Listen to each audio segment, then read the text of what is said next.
प्यारे इस्लामी भाइयों, स्वागत है हमारे YouTube चैनल पर। दोस्तों, आज की वीडियो में हम आपको बताएंगे हजरत इमाम हुसैन की एक सच्ची वाक्य। सैयदना इमाम हुसैन मानव इतिहास के महान व्यक्ति हैं, जिनकी प्रतिष्ठा स्वयं प्रतिष्ठा के लिए एक निशानी है। वो हर तरह से महान है। कोई भी इंसानी पैमाना उनकी महानता के बारे में कोई शिकायत नहीं कर सकता।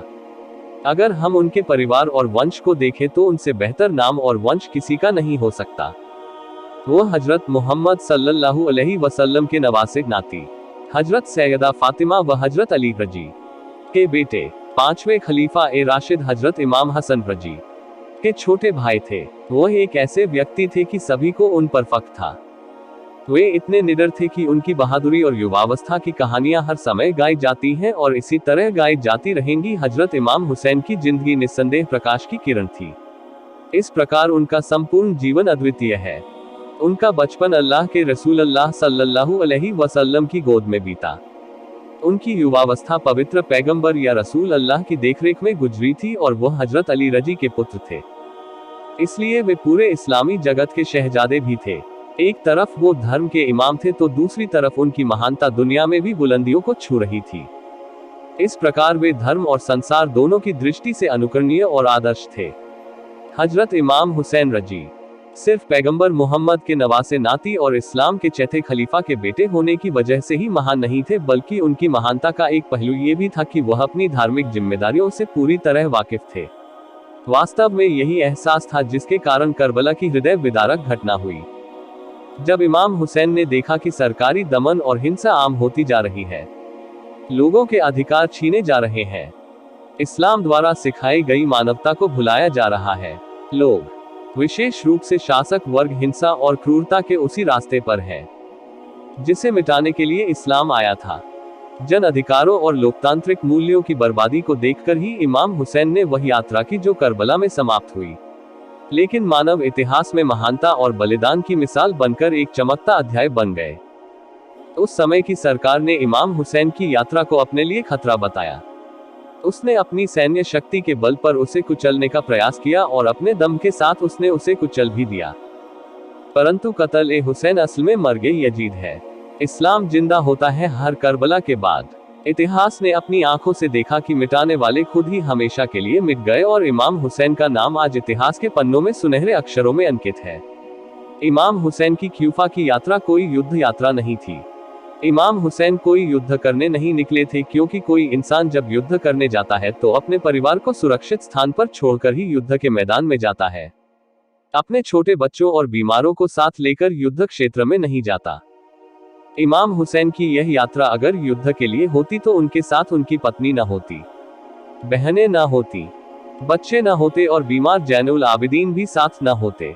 सच तो यह है कि इमाम हुसैन की यह यात्रा शांति का संदेश, ये यात्रा उन सिद्धांतों के पुनर्निर्माण का आह्वान थी जिन पर इस्लाम की नींव बनी है, उसे दोबारा जिंदा किया जाए। अगर उन्होंने युद्ध या मुकाबले के लिए यात्रा की होती तो उनके साथ परिवार और मित्र नहीं होते, बल्कि उनके साथ फौज होती, और ये तो निश्चित है कि इमाम हुसैन रजी की एक आवाज पर एक बड़ी फौज का इकट्ठा हो जाना कोई मुश्किल काम नहीं था। लेकिन हजरत इमाम का मकसद खून खराबा और जंग था ही नहीं। वह तो शांति का पैगाम लेकर निकले थे, और यह यात्रा क्यूफा की तरफ इसलिए थी क्योंकि क्यूफा उनके वालिद पिता हजरत अली रजी की राजधानी रह चुकी थी।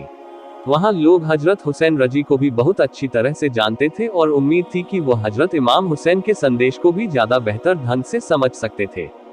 करबला के मैदान में इमाम हुसैन रजी की घेराबंदी हो गई, तब भी उन्होंने युद्ध करना पसंद नहीं किया, बल्कि उन्होंने शांति के लिए कई फॉर्मूले प्रस्तुत किए। जैसे हजरत इमाम हुसैन रजी का एक फरमान था कि मुझे वापस मक्का जाने दो, लेकिन इस पर वह लोग तैयार नहीं हुए।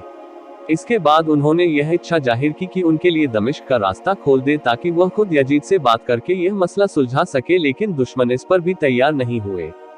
इसके बाद हजरत इमाम हुसैन रजी ने शांति का आखिरी फॉर्मूला पेश किया कि मुझे सरहद की तरफ निकल जाने दे। कई जगह ये भी आता है कि सरहद का मतलब हिंदुस्तान की सरहद थी और हजरत इमाम रजी हिंदुस्तान में आकर रहना चाहते थे। ये दृष्टिकोण इसलिए भी उचित लगती है क्योंकि उस समय केवल पूर्वी सीमा यानी भारत बनु उम्मिया राजवंश के प्रभाव में नहीं था, बाकी हर जगह उन्हीं की हुकूमत थी। हजरत इमाम हुसैन के भारत आने की इच्छा को लेकर मतभेद हो सकते हैं।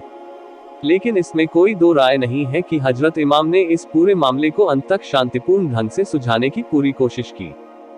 उनका हर प्रयास युद्ध से बचने का था। वे शांति के लिए निकले थे, इसलिए वे चाहते थे कि शांति बनी रहे।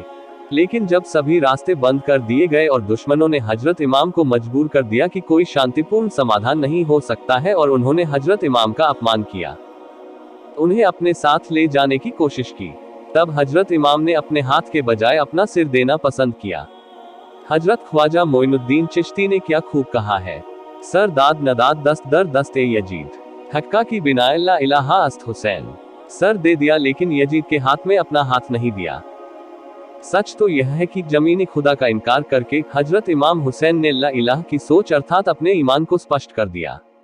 इमाम हुसैन की शहादत मानवता के लिए एक बड़ी त्रासदी है। जब यह हादसा हुआ तो इस भीषण हादसे पर पूरी इस्लामी दुनिया चीख उठी। पूरे इस्लामिक क्षेत्र में बनु उम्मिया राजवंश के खिलाफ आवाजें उठने लगी। लोगों ने हजरत इमाम रजी के नाम पर अपनी जान कुर्बान कर दी और धीरे धीरे हजरत हुसैन रजी से मोहब्बत करने वालों की संख्या इस हद तक बढ़ गई कि उनके सामने बनु उम्मिया राजवंश घास फूस की तरह बह गया।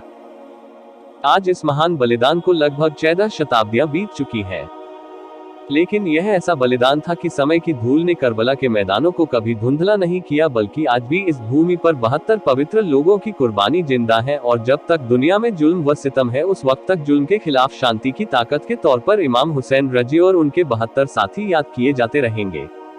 प्यारी सलामी भाइयों, हजरत इमाम हुसैन की सच्ची वाकया कैसी लगी कमेंट करके जरूर बताएं। इस वीडियो को लाइक करें, शेयर करें। फिर मिलेंगे हुसैन की सच्ची वाकया के साथ, तब तक के लिए अपना ख्याल रखें। खुदा हाफिज।